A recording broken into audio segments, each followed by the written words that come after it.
So the first test is called the integral test. So this will be abbreviated as IT. Okay. So the basic reason why we invented integral test is because we have P series summation n equals 1 to infinity 1 over n to the power p. Okay, so here p is a real number, not necessarily an integer.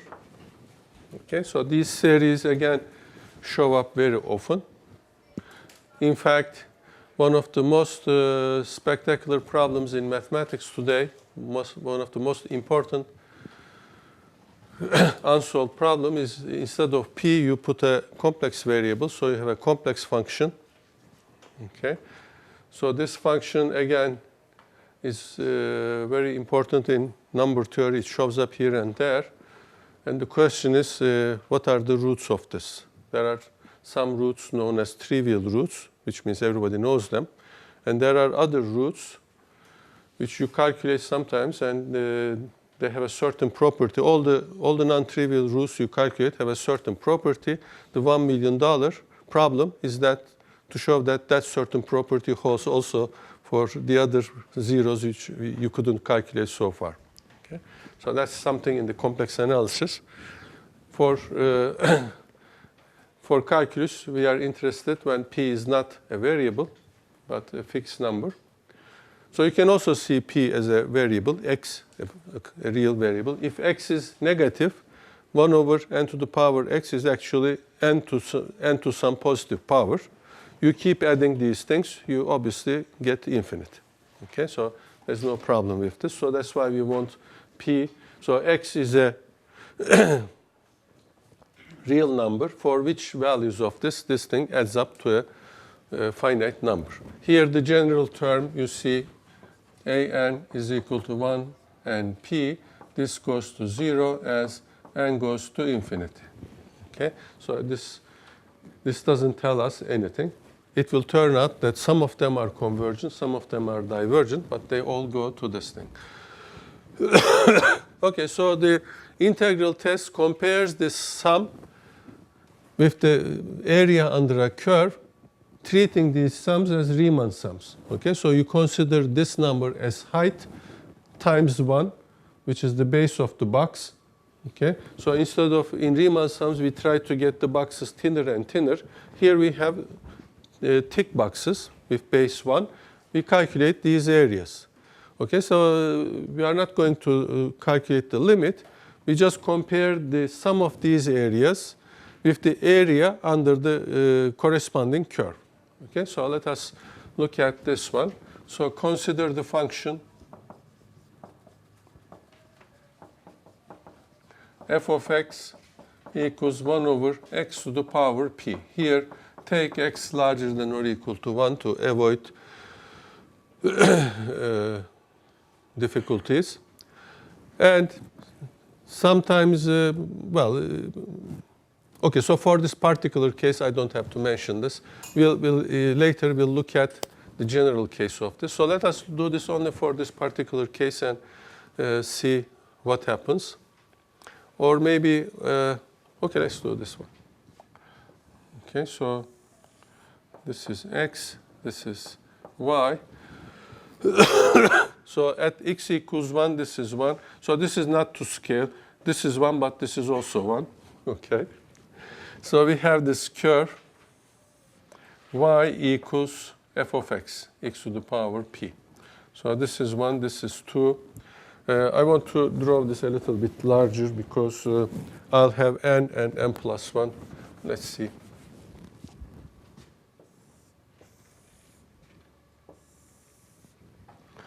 Okay, so this is the curve. Y equals 1 over x to the power p. This is 1. This is 2. So let me do this. So first of all, I want the small one. So this, you see the area of this box is 1 over 2 to the power p. Okay, so then this is 3. I have this. This is 1 over 3 to the power p. So this goes on like this. Let us look at n. I'm going to this side, so this is n minus 1. This is 1 over x to the power, n to the power p. Okay, so if I add these things now, 1 plus 2 to the power p plus 1 plus 3 to the power p plus 1 over n to the power p is less than or equal. Well, it's strictly less than. The area under this curve, okay, we start from 1 up to n, and I am integrating dx x p. Okay. Now we can consider the green part. Okay, so let me do this over here. So we can also look at this one now. So this is again 1 over x to the power p. So this is 1, 2. This is x, y. So let's see. This time I'm trying to get something larger, so I throw the boxes to the other side. Okay, so this is 1 over 1 to the power p. This is 3, 1 over 2 to the power p. Okay, so this goes on like this. And here I have n minus 1.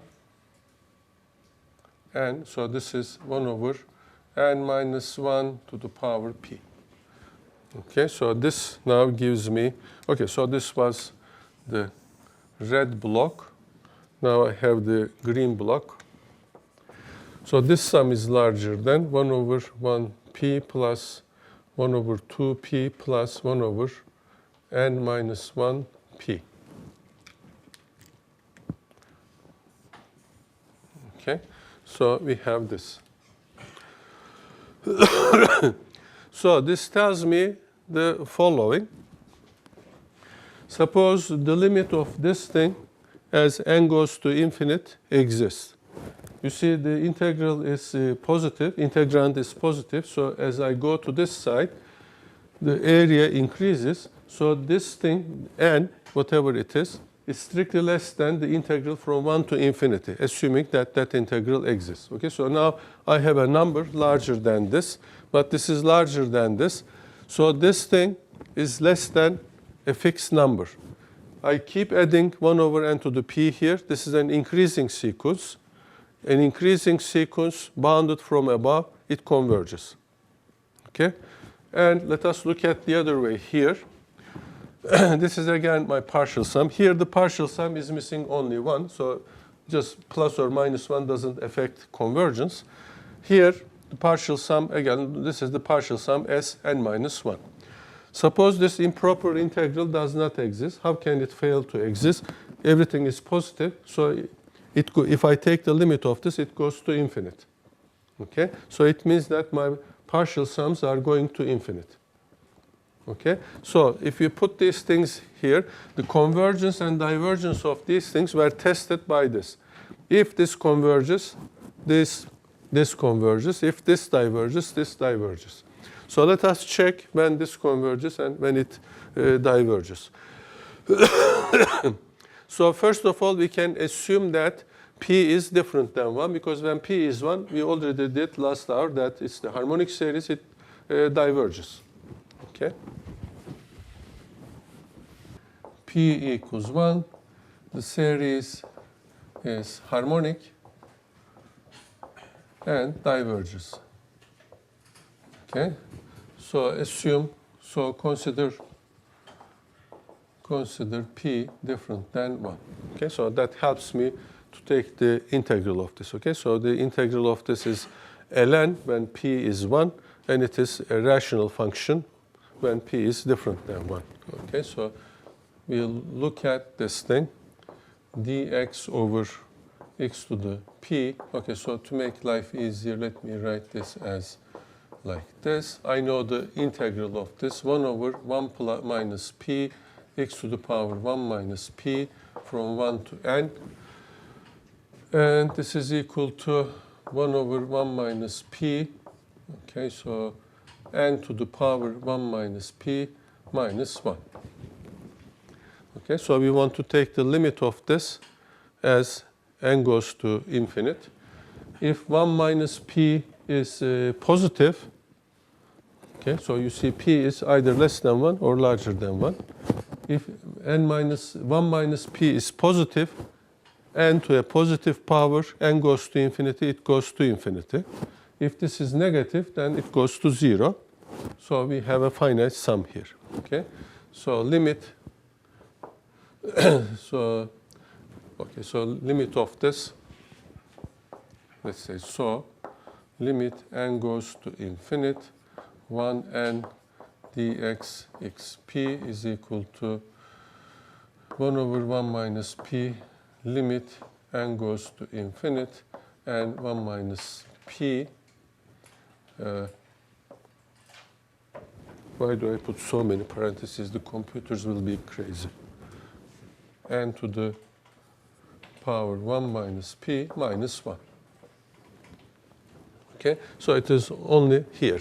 So you see that this is finite. I don't want to, you see that the exact value of this number is irrelevant for us because the area under this curve is not going to be the sum of these boxes. I always have these extra terms, which we will also calculate, and I have these extra terms here. So the sum of the series is not related to the sum of to the actual value of the improper integral.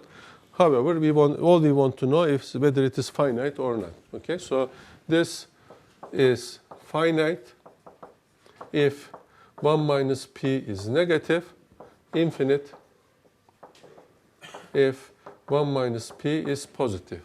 So this says that p is larger than 1. This says that p is less than 1.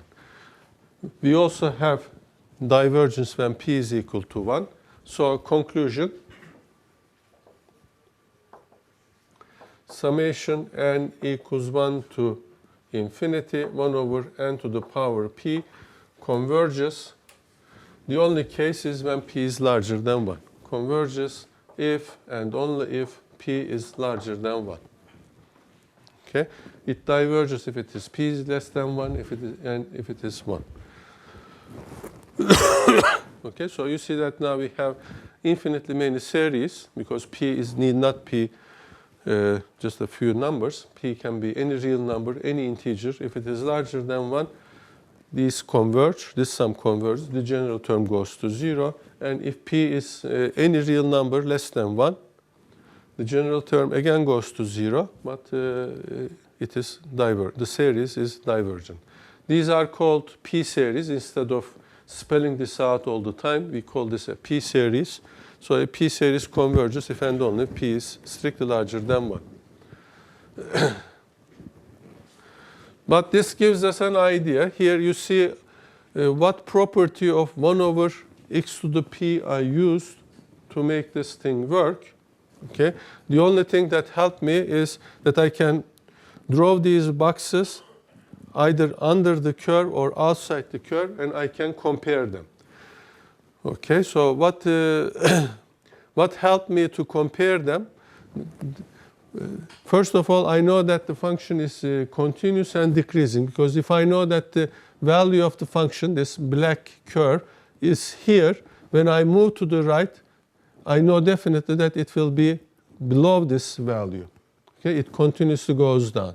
So the area of the green box can be compared to the area under the black curve. Okay, the reason for this is that the function is continuously decreasing.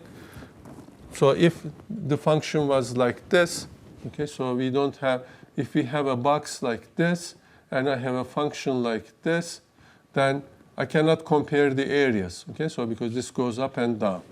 This didn't happen.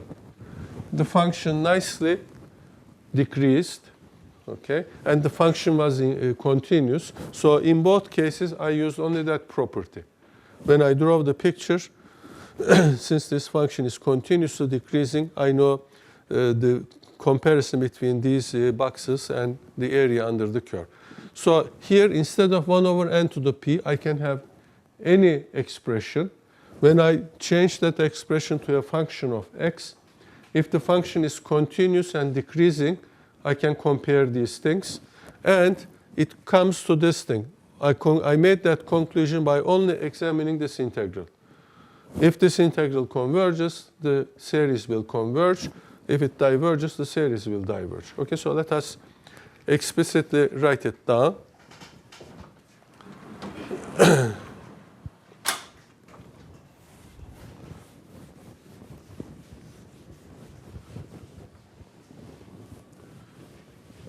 Normally, we do the general form of the integral test, and then we give this as a special case, but this is the motivation for integral test, because p-series show up very often, and the first temptation is to understand what happens there. While we try to understand this, we discovered this test. So the actual expression, the general form of integral test is the following. We have summation an, n equals 1 to infinity. f of x, we have a function. Okay, so we have a function f of x defined on x. Okay, we generally write it like this, but you see, for this comparison, this number 1 was not important. Okay, so the curve may do anything it likes, and starting from 1 million on, if we have such a pattern, then everything before that is a finite sum.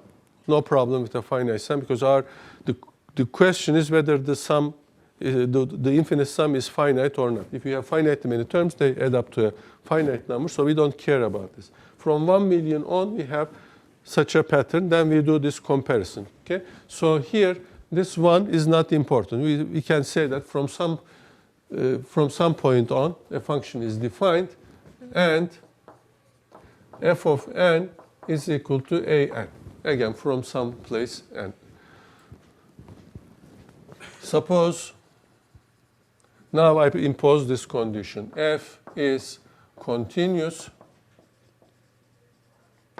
And of course, here another obvious thing is I draw everything above x-axis, so everything is positive, continuous, positive. And what else I use? I use decreasing. Okay, so these are the properties I used in this comparison.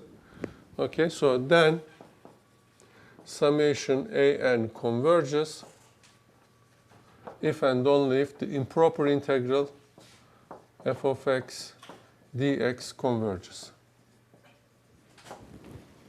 Okay. And the proof of this thing is exactly the same as this one, except that instead of 1 over n to the power p, you will write a2. Here, this is a2, a3, an, less than or equal to this integral, f of x. And here, this is a1 plus up to an minus 1. Okay, so the same thing. So here, the same argument as before will give. Okay, so here we start from a2 plus an less than or equal to integral 1 to n f of x dx less than or equal to a1 plus an minus 1. Okay, so the rest is just simple. Okay, so suppose this integral converges, then it is less than its value, okay, because this is increasing. So I eliminate this. This sum is increasing and less than a positive number. So by monotone bounded sequence theorem, this converges. If this diverges, then it pushes this to infinity, so the series diverges. In very rare cases, you need to do it the other way. You know that the series converges, then if the series converges, this part is bounded, so it forces the integral to be finite. But in applications, we don't use this. Generally, we have stronger techniques to understand this. Okay, so you calculate the integral and conclude results about the infinite series. But theoretically, this also works the other way. If the series converges, then it forces this to converge. If the series diverges, it forces this to diverge. But we don't generally use that. Okay, so we have these. Let's see. We must have. Okay, so here, of course, this is again related. This one is related to Riemann zeta function. So we have summation n equals 1 to infinity, 1 over n square is equal to pi square over something. So these general formulas for these are known. Summation n equals 1 to infinity, 1 over n to the 4 is equal to pi cube, pi to the 4.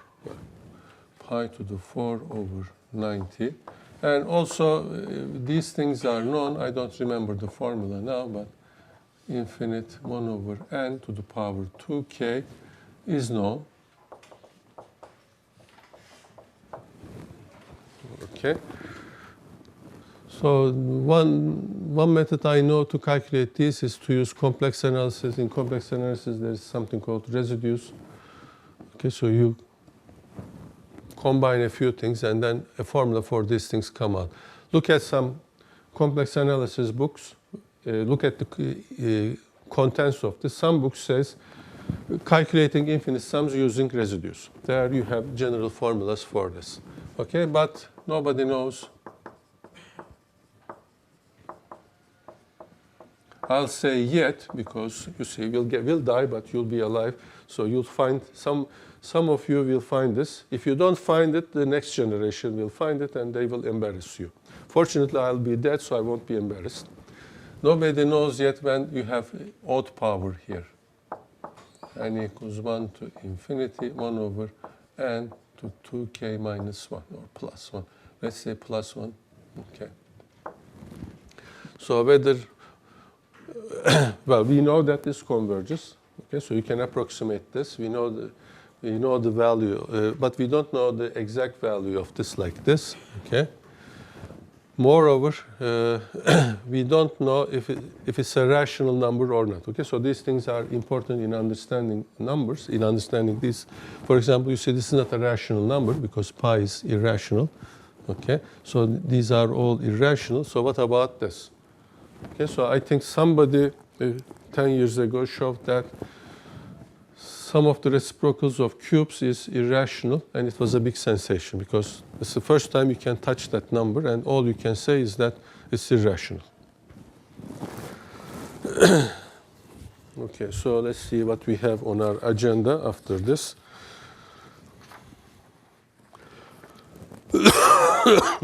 Okay, before we do some examples, there was some. Okay, so this is again. Now that we are talking about famous series, so this is related to Riemann zeta function.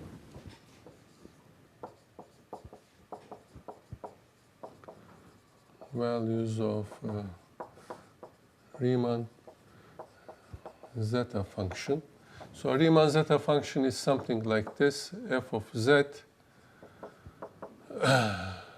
summation n equals 1 to infinity, 1 over n to the power z. Here z is a complex variable, x plus I, y. And this holds when z is larger than 1, because you see we proved this. These are p series. It must converge when the power of n is larger than 1. Okay, so I'm writing this so that you, if you are curious, you look up Wikipedia and read all about this. So you see that this is now values of the zeta function at integers, larger than 1, of course. Okay, so this was about Riemann. There is, of course, most of these things go back to Euler. So let us also look at something about Euler. So remember here in this comparing of the boxes with the area under the curve, we have those extra pieces of boxes sticking out of the curve. When the curve is nice, say y equals 1 over x, you compare the areas of boxes with the area of the curve. Then one question that comes to mind if you are a mathematician, is what are the sum of these extra areas there. Okay, so Euler was one of the first people who asked this question and answered it. And surprisingly, those areas add up to some number. Okay, so if you put a full stop there, then nobody cares. Okay, there are lots of sequences lots of series which converge to a number. Nobody cares about them. Okay, it's just an exercise. But this number again shows up very frequently in analysis, in particular. Well, in particular, when you are trying to construct a function by its roots. For example, if you know all the roots of a polynomial, you can reconstruct the polynomial up to a multiplicative constant, because x minus one root times x minus the other root, you do this, you get the polynomial. But maybe the polynomial will be 5 times this or 6 times this. So that's what I mean by up to a constant. Okay, but when you, instead of doing this for a polynomial, for example, if you want to do this for sine x, that's how this thing started. Sine x has infinitely many roots. So if you multiply x minus one root of sine, x minus the other root of sine, you get an infinite sequence which doesn't converge. You have an infinite product. If you take the logarithm of this, you get an infinite sum of logarithms, so it comes to this theory. That's why I'm talking about this. So you want to check how can I manage the roots of sine so that this logarithm stuff will converge, and I will be able to reconstruct sine up to a multiplication of something. That something is going to be a function which has no roots. Okay, in the real case, up to a constant. That constant is a number which is not 0. So this time it turns out that you can recover sine x up to a function which has no roots. And in order to understand that function so that it will be equal to sine x, this constant shows up. Okay, you don't expect it, but in doing your calculation, in order to make this infinite sum of logarithms converge, it turns out that this constant comes up as a correction factor. Okay, so that's why we talk about this exercise of Euler. Okay, so here the curve is 1 over x. So I have this y equals 1 over x. So the area under this is ln. So again, this is not to scale. This is 1, but this is also 1 for some reason. Okay, so we will be doing this. So first I do the boxes to the other side. Okay, so I'll go up to n minus 1, 2. Okay, so I'll look at the boxes. So this box, okay, and then I have this box, I have this box, then I have dot boxes, I have this box, and I have, well, this is n, and I have this box. Okay, so I'm interested in these things, in these areas. Okay, but you see this part, I will add to this for the purpose of actually calculating these things. I will add this, all of this. So you see that this thing goes to 0. If I keep going like this, I'll have all these extra areas here, and this thing will be small, small, small. It will go to infinity. It will go to 0 when n goes to infinity. If I can manage to find the limit of this sequence, this is an infinite sum because I'm adding this, and this.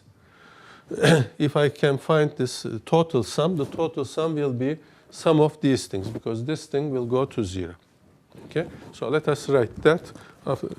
This is the motivation in order to find this. You see, this is just purely beauty. Just out of curiosity, you calculate this, and then it shows up in trying to reconstruct the complex sine function. Okay, so we consider the sum, consider the sequence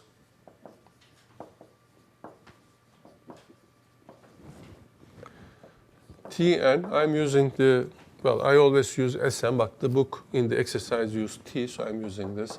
1 over 2 plus 1 over n. So I add up all the areas in these red boxes, and from that I subtract ln n. So I subtract this white part, so this, or rather this shaded part, up to here. When I subtract it, I have these extra things, and I have 1 over n. Okay.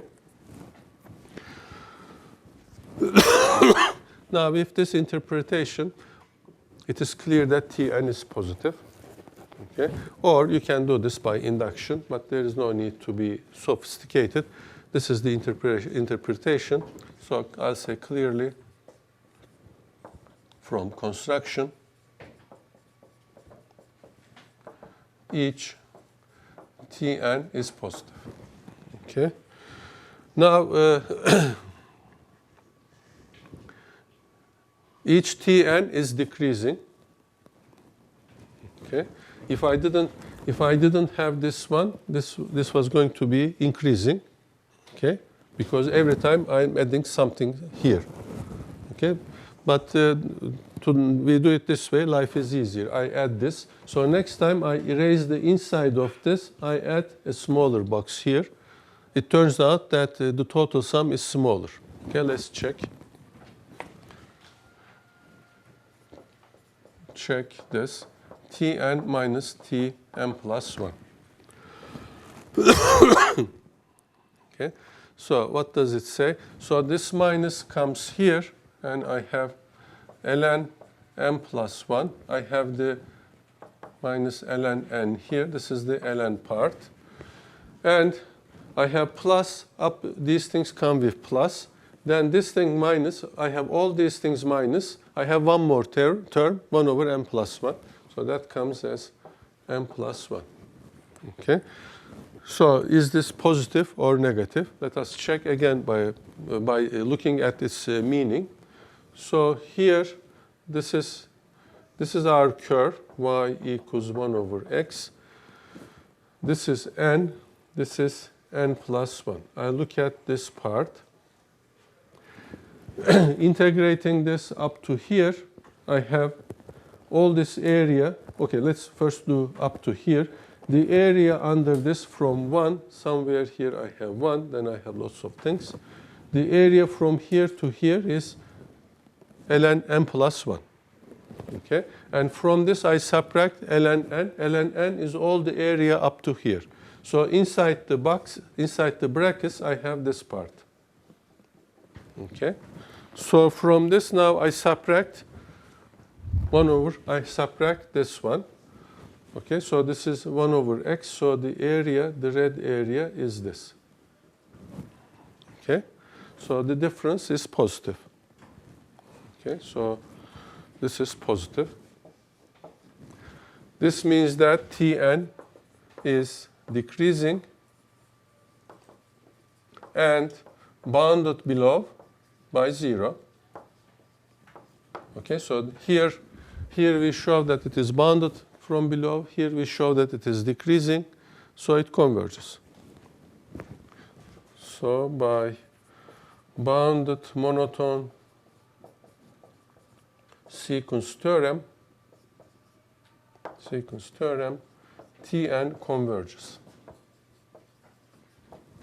Okay. So notation for this, we denote the limit by small gamma. So limit Tn, well, okay, so generally we write it full. That's the tradition. Let's stick to the tradition. So limit n goes to infinity, 1 plus 1 over 2 plus 1 over n minus ln n is equal to gamma. So this is approximately 0.571, something like this, called the Euler constant or Euler gamma constant. There are other names attached to this, but I don't know how to pronounce them. Euler Macciati, some Italian also discovered this. Okay, so they both discovered this, but Okay, so this is the constant. Again, open problem, if you want to be famous, okay, is gamma a rational number? Okay, so nobody knows this. If you can decide, if you can find a method of deciding whether this is a rational number or not, you'll be famous. Okay, and I'll say that I was his teacher, or your teacher, whatever, whichever one will prove this first. Okay, so that's the advantage of being a teacher. If you do something yourself, that's good. If your students do, you get a share. Okay, we don't have many theories of deciding if a number is rational or not. The only method I know is you try to approximate this by some rational numbers. There is a way of measuring the speed of this approximation. If the speed is small, then it's a rational number. If the speed is large, then it's not a rational number. But of course, those theories, those techniques have been applied to this several times. You can't finish it. So think of something else. Try to find a method yourself.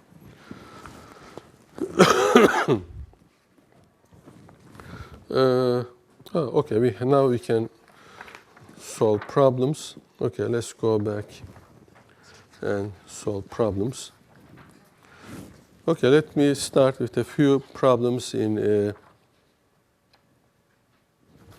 with integral test. Now, one of the things that interests you when you are looking at infinite sums is, okay, we know about these things. You know P series, and we also know that ln is a very small person.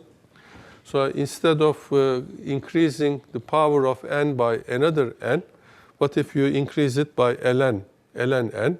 Is it enough to make the series convergent? For example, we know that 1 over n, summation 1 over n diverges.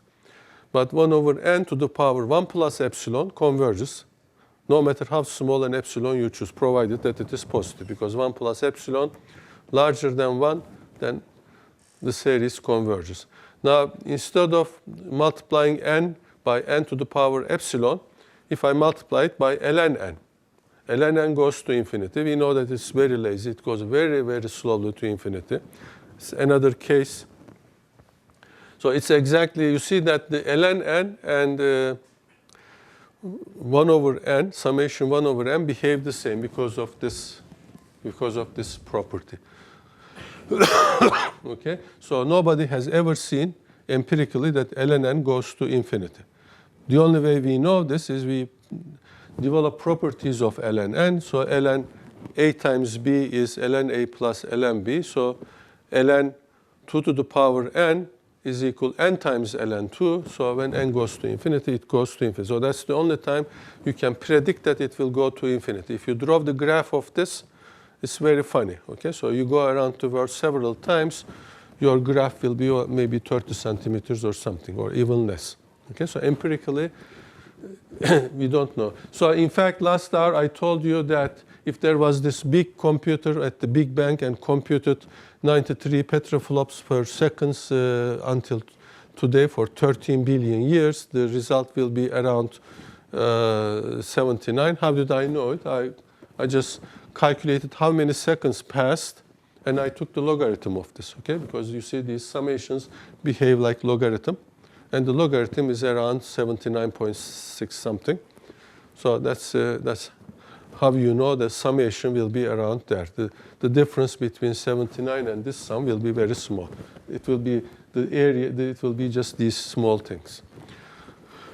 Okay, so the motivation for this problem is summation 1 over n diverges.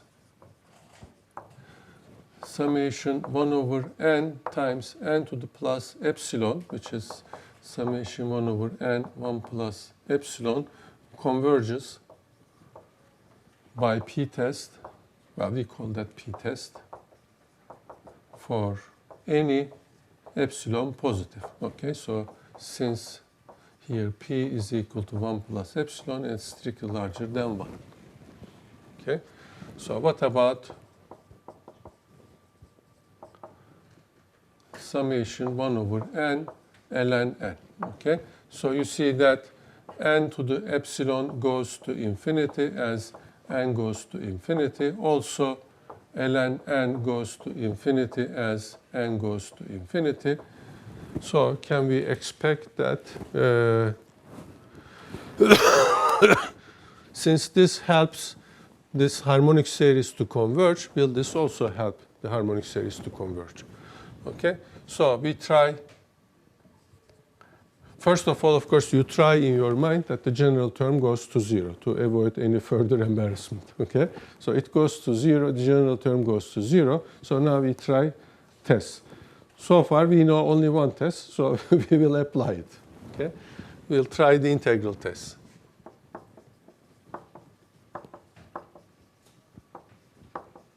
After we finish doing all these tests, I suggest that for the final exam, you look at the examples at the very end of the chapter, not at the end of the section. Because if the exercise is at the end of the section, you immediately know that you'll apply that test. Okay, so one of the challenging things is to come up with a convenient test. Sometimes several tests also work for this one.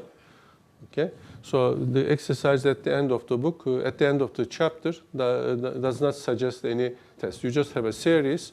You check the general term. If the general term does not go to 0, you are done. If the general term goes to 0, then you start remembering all the tests you tried, all the tests you learned.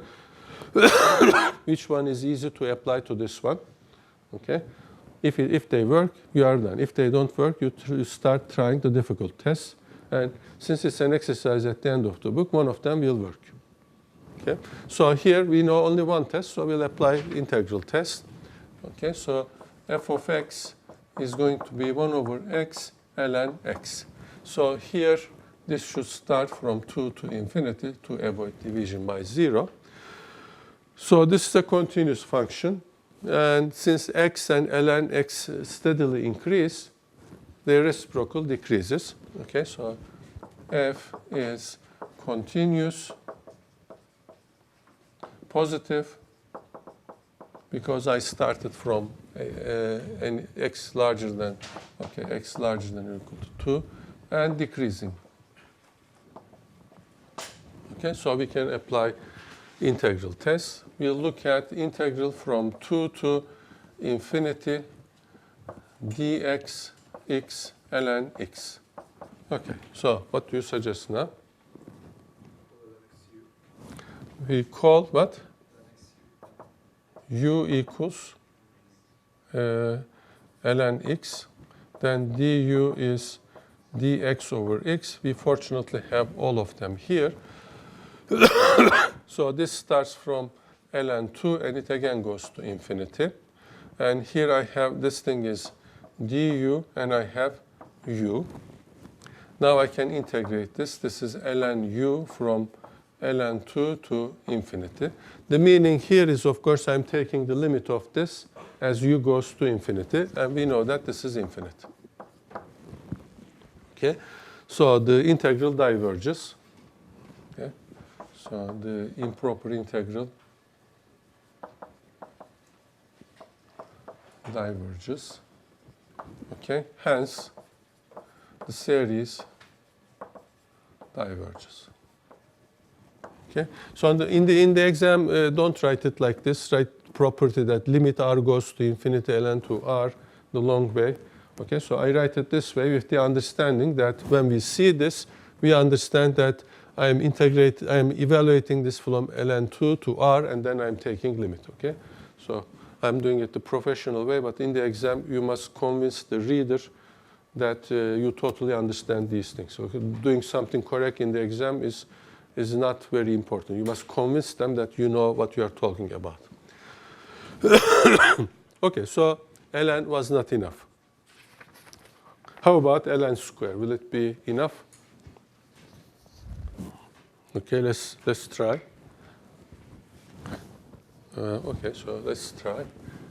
So with this motivation, we will try, okay? Because I multiply n with something that goes to infinity, but that something is special, then this converges. Now I'm trying to get ln to do some work.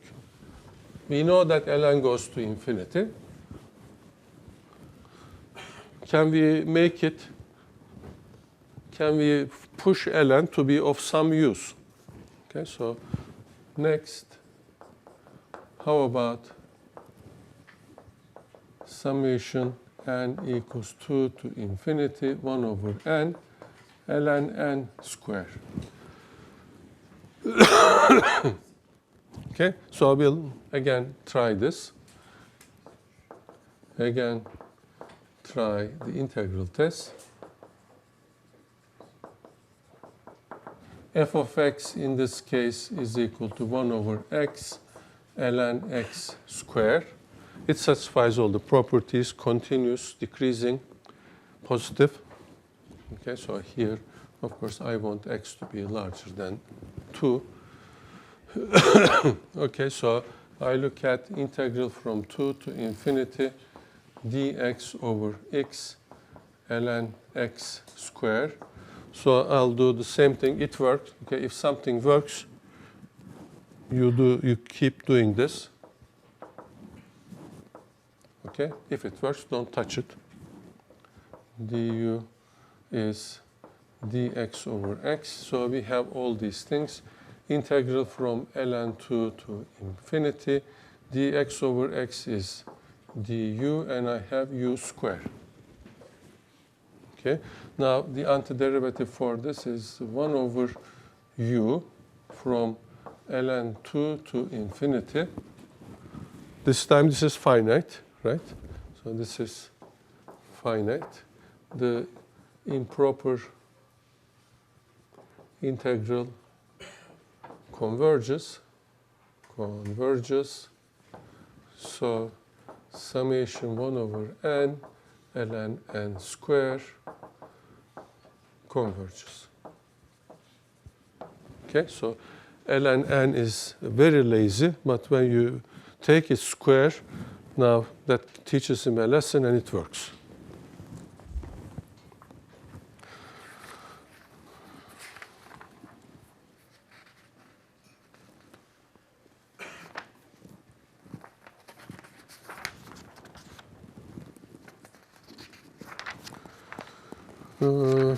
Okay, so I think we went through all interesting exercises. So on Thursday, we'll look at comparison test and limit comparison test. Actual limit comparison test is the most convenient thing, and then we'll learn other tests anyway. And then we'll have a quiz about series. Okay, so just like the ones we solve here. And then you'll have your midterm on Friday. On Saturday. On Saturday. Friday, free day. Okay, thank you.